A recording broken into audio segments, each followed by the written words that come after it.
Hello everyone, this is Wrestling Fan Talk here.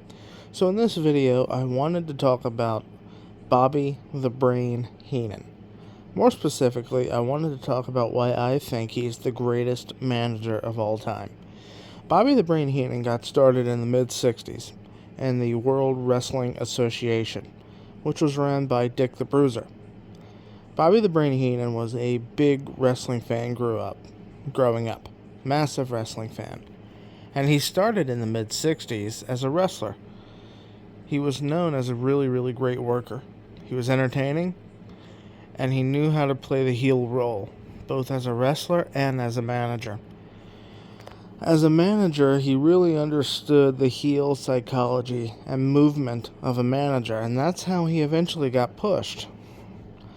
Now, fast forward, and he went to the AWA, the American Wrestling Association. This would take some time, but if you're watching this video, you obviously have access to YouTube.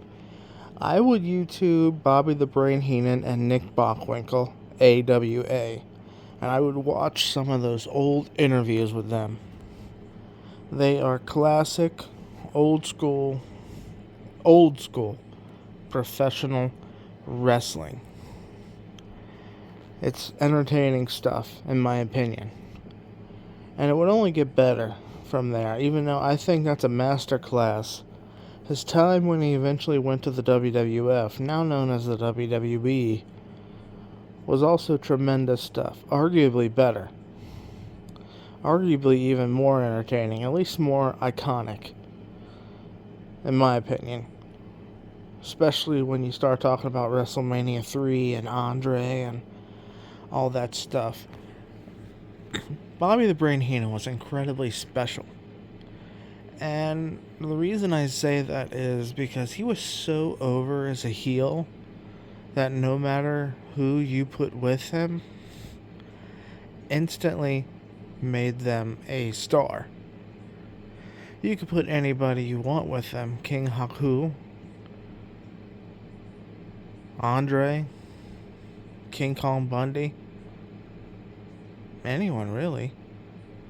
Mr. Perfect, Rick Rude, anyone you put with Bobby the Brain Heenan was going to be a star because Bobby the Brain Heenan himself was super over as a manager. And that was the original purpose of managers. They were to be mouthpieces, personalities, someone that the audience can really grow to despise. And it made it easier to get wrestlers over who maybe didn't have personality or who couldn't cut a promo. By putting that wrestler with the manager could speak for them. And you would be conditioned to hate the wrestler based on the fact that they had that manager. And Bobby the Brain Heenan was perfect at that. He was unbelievable.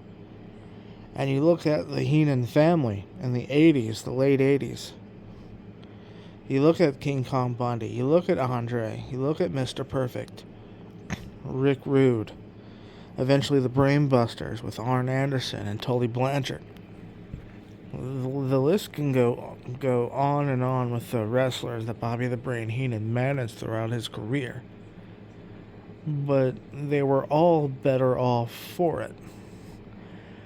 And I don't necessarily believe you can say that about every manager that's ever been. Was every wrestler who had that particular manager better off for it? That's a debate for another video. Quite frankly, another video at some other point. But when we look at Bobby the Brain Heenan, there's seemingly just no misses. Everyone you put with him was more successful. And you would hate that wrestler based off the fact that he was their manager. And that sells tickets. Because when you have a baby face that Bobby the Brain Heenan screws over, you eventually want to see that baby face get to Bobby. And that sells tickets, as I said, because you go to house shows and you tell stories, and you make that baby face go through the Heenan family, or whatever group of managers he's managing at that time. You make him go through them, and eventually that babyface gets to Bobby. And if you look up, old school Bobby the Brain Heenan, he was known as the Weasel because he would participate in matches where he was the heel. He was the heel, obviously. He's this heel manager going up against a popular babyface. And when the babyface won, they would dress Bobby Heenan in what was a weasel suit, a big white suit with a tail. And Bobby the Brain Heenan would pretend to be unconscious as this suit was put on him. And then he would wake up and he'd be in this suit, and he would sort of sell it and pretend to be all angry and spin around and fall. And it made the fans happy. And fans would buy tickets to go see that because they disliked Bobby the Brain Heenan. But that just goes to show how entertaining he was. And when you have an entertaining manager like that, as I said, it's only going to sell tickets. And I think that really translated to his commentary, because when you go back and listen to Bobby the Brain Heenan commentary, wherever you watch it, Peacock, YouTube, or whatever source, a DVD, he is so entertaining that he's so entertaining that the match instantly becomes better whatever you're watching. But this isn't a video about Bobby the Brain Heenan's commentary. I'm talking about why I think he's the GOAT manager. He was entertaining. He sold tickets.